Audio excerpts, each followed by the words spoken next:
BBC বাংলার অধিবেশন প্রবাহতে আপনাদের স্বাগত। আজ আপনাদের সাথে লন্ডন স্টুডিও থেকে আছি মানসী বড়ুয়া, আর ঢাকায় আমার সাথে থাকছেন আকবর হোসেন। বাংলাদেশের সর্বশেষ গুরুত্বপূর্ণ আপডেট সংবাদে আপনাকে স্বাগত। শুরুতেই সংবাদ শিরোনাম, পরে বিস্তারিত। প্রথমে জানাবো, শেখ হাসিনার প্রত্যর্পণে বাংলাদেশের অনুরোধ খতিয়ে দেখছে ভারত। লোকসভার প্রতিবেদন। বাংলাদেশে ছাত্র জনতার গণ অভ্যুত্থানে ক্ষমতাচ্যুত এবং পলাতক সাবেক প্রধানমন্ত্রী শেখ হাসিনাকে বাংলাদেশে ফেরত পাঠানোর অনুরোধ খতিয়ে দেখছে ভারত। দেশটির পার্লামেন্ট তথা লোকসভায় দেয়া রিপোর্টে স্থায়ী কমিটির এক বৈঠকে এই কথা জানিয়েছে দেশটির কেন্দ্রীয় সরকার। একই সঙ্গে সরকার দাবি করেছে, ভারতের অবস্থান এখনও স্পষ্ট থাকবে। ভারতে অবস্থান করলেও শেখ হাসিনাকে কোনো রাজনৈতিক কর্মকাণ্ড পরিচালনার সুযোগ দেয় না ভারত। এবারে জানাবো, আওয়ামী লীগের পথেই হাঁটছে বিএনপি, বলল এনসিপি। জাতীয় ছাত্র শক্তির হবিগঞ্জ জেলা শাখার নেতা আলিফ চৌধুরীকে চিকিৎসার সম্পূর্ণ ব্যয়ভার সরকারকে বহন ও হামলাকারীদের দ্রুত গ্রেপ্তারের দাবি জানিয়েছে জাতীয় নাগরিক পার্টি এনসিপি। আজ বিকেলে রাজধানীর জাতীয় চক্ষুবিজ্ঞান ইনস্টিটিউট হাসপাতাল বা এনআইওএইচ হবিগঞ্জ এনসিপির জুলাই পদযাত্রায় চোখ হারানো কিশোর আলিফকে দেখার পর এক সংবাদ সম্মেলনে এনসিপির সদস্য সচিব আক্তার হোসেন এমন কথা বলেন। এদিকে ঢামেকের 8তলা থেকে পড়ে প্রবাসীর স্ত্রীর মৃত্যু।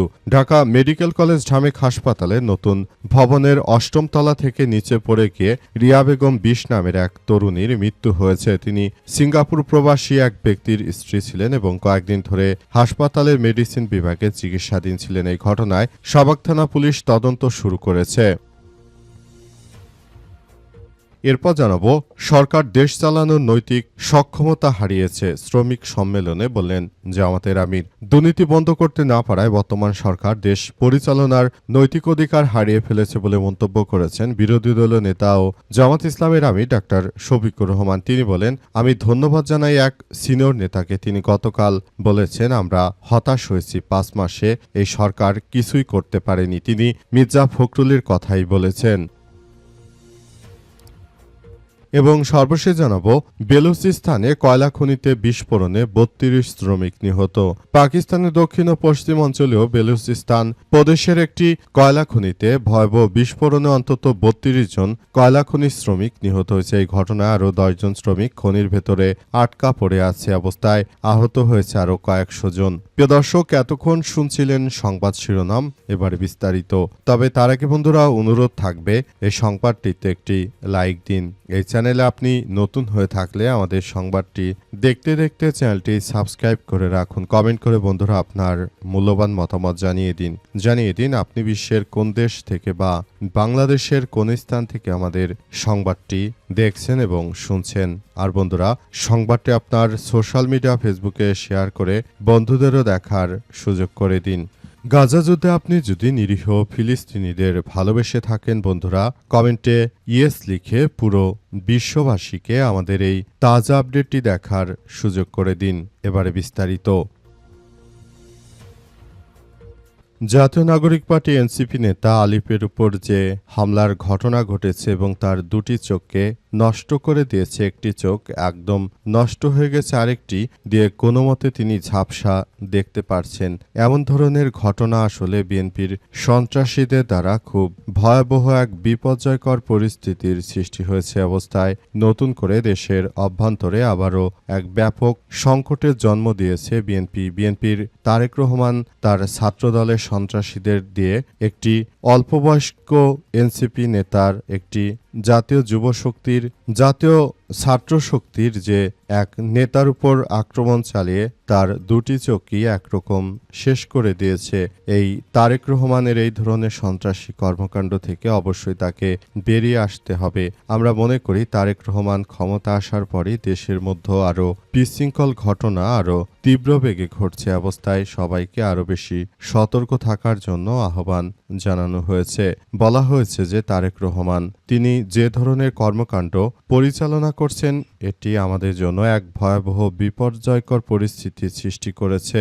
আক্তার হোসেন বলেন, হবিগঞ্জ জেলা শাখার নেতা আলিফ চৌধুরীর হামলায় এক চোখ হারিয়েছেন। অপারেশনের পর তিনি হাসপাতালে চিকিৎসাধীন রয়েছেন। চিকিৎসকদের ভাষ্য অনুযায়ী তার ক্ষতিগ্রস্ত চোখে আর ক্ষতিগ্রস্ত চোখ কখনোই আর ভালো হবে না এবং অন্য চোখে ঝাপসা দেখছেন, ফলে সেটিও ক্ষতিগ্রস্ত হওয়ার আশঙ্কা রয়েছে। তিনি বলেন, শুধু হবিগঞ্জের ঘটনা নয়, সংবাদ সম্মেলনে এই ঘণ্টাখানেক আগে সিলেট এনসিপির গাড়িবহরেও বিএনপির সন্ত্রাসীরা আক্রমণ চালিয়েছে। তাদের এই সন্ত্রাসী কার্যক্রম থেকে দেশের জনগণকে রক্ষা করতে হবে। আর তারেক রহমানকে বলতে চাই, সে যদি হাসিনা হতে চায় তাহলে তার ২০ দাঁত আমরা উপড়ে ফেলব, এটাই শেষ কথা। সরকার দেশ চালানোর নৈতিকতা হারিয়েছে বললেন বিরোধী দলীয় নেতা জামাতের আমির ডাক্তার শফিকুর রহমান। দুর্নীতি বন্ধ করতে না পারায় বর্তমান সরকার দেশ পরিচালনার নৈতিকতা হারিয়ে ফেলেছে বলে অভিযোগ করেছেন বাংলাদেশ জামাত ইসলামের আমির ডাক্তার শফিকুর রহমান। তিনি বলেছেন যে বর্তমান সরকার দুর্নীতি তো বন্ধ করতে পারেনি, বরং এই সরকার ক্ষমতা আসার পর দেশের প্রতিটি সেক্টরকে ধ্বংসস্তূপে পরিণত করছে। দেশটাকে একটি মেকানিজম করে তারা আবার দেশের অভ্যন্তরে এক বিশৃঙ্খল পরিস্থিতির মধ্য দিয়ে ঠেলে দিচ্ছে। সুতরাং এই অবস্থায় বাংলাদেশ জামাত ইসলামের নেতাকর্মীরা এবং জাতীয় নাগরিক পার্টি এনসিপি নেতাকর্মীরা একসঙ্গে বর্তমান এই সরকারের এই ধরনের ষড়যন্ত্রের বিরুদ্ধে মাঠে একত্রেভাবে নামার সিদ্ধান্ত গ্রহণ করেছে। আগামীতে তারা সবাই একটি সুন্দর ও সমৃদ্ধির একটি রাষ্ট্রীয় কাঠামো গড়ে তুলতে চায়, যে রাষ্ট্রীয় কাঠামো গড়ে তোলার মধ্য দিয়ে বর্তমান সরকারকে একটি শিক্ষা দিতে চায় বাংলাদেশ জামাত ইসলাম এবং বিরোধী দলীয় নেতৃত্ববৃন্দরা। তারা চাইছে যে বর্তমান সময় রাষ্ট্র কাঠামো একটু ভালোভাবে চলুক, কিন্তু তারেক রহমান যখনই ক্ষমতায় এসেছে তখনই দেশের প্রতিটি সেক্টরে দুর্নীতিতে ভরে গেছে। দেশটাকে একটি রসাতলে নিয়ে গেছে তারেক রহমান। তারেক রহমানের এই ধরনের কর্মকাণ্ডে দেশের প্রতিটি মানুষ এখন অতিষ্ঠ হয়ে গেছে।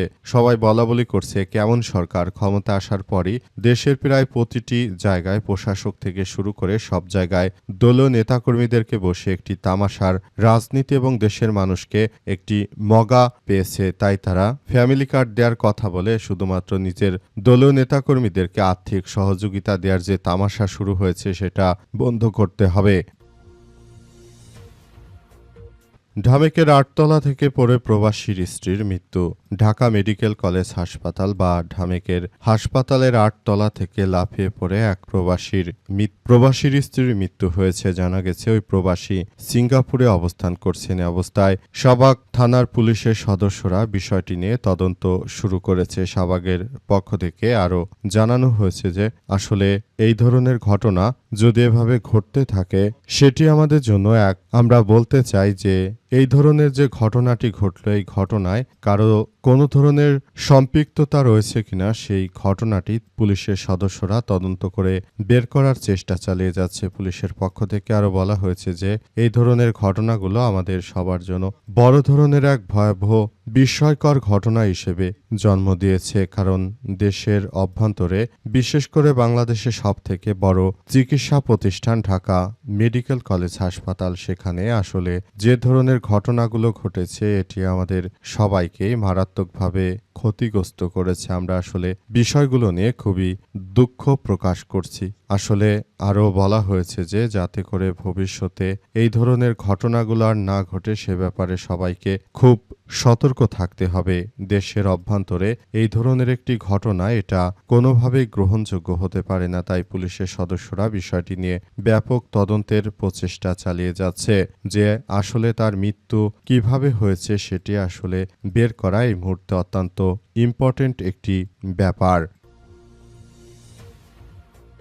ভারতের লোকসভার প্রতিবেদন, শেখ হাসিনাকে প্রত্যার্পণে বাংলাদেশের অনুরোধ খতিয়ে দেখছে ভারত। বাংলাদেশে ছাত্র জনতার গণ অভ্যুত্থান এবং পলাতক সাবেক প্রধানমন্ত্রী শেখ হাসিনাকে ফেরত পাঠানোর অনুরোধ খতিয়ে দেখছে ভারত। দেশটির পার্লামেন্ট তথা লোকসভায় দেয়া এক রিপোর্টে স্থায়ী কমিটির একটি বৈঠকে এই সিদ্ধান্ত জানিয়েছে সরকার। সরকারের পক্ষ থেকে বলা হয়েছে, বাংলাদেশ থেকে পলাতক সাবেক প্রধানমন্ত্রী শেখ হাসিনা, তাকে বিরোধী দল এখন বর্তমান একটি রাজনৈতিক দল ক্ষমতায় এসেছে, তারা শেখ হাসিনাকে বাংলাদেশে ফেরত চায়, কারণ তিনি আইনত একজন দণ্ডনীয় অপরাধে অভিযুক্ত এবং এই ধরনের ঘটনায় আসলে শেখ হাসিনা ফেঁসে যাচ্ছে।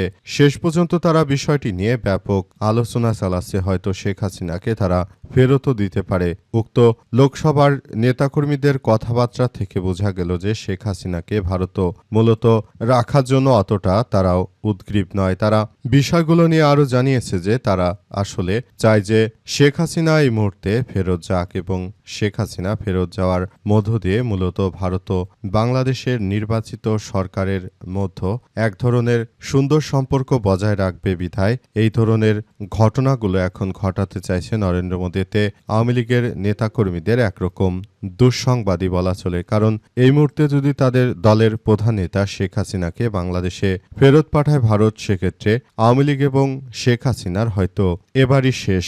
তারা আর ভবিষ্যতে কখনোই বাংলাদেশের রাজনীতির মসনদে হয়তো যেতে পারবে না।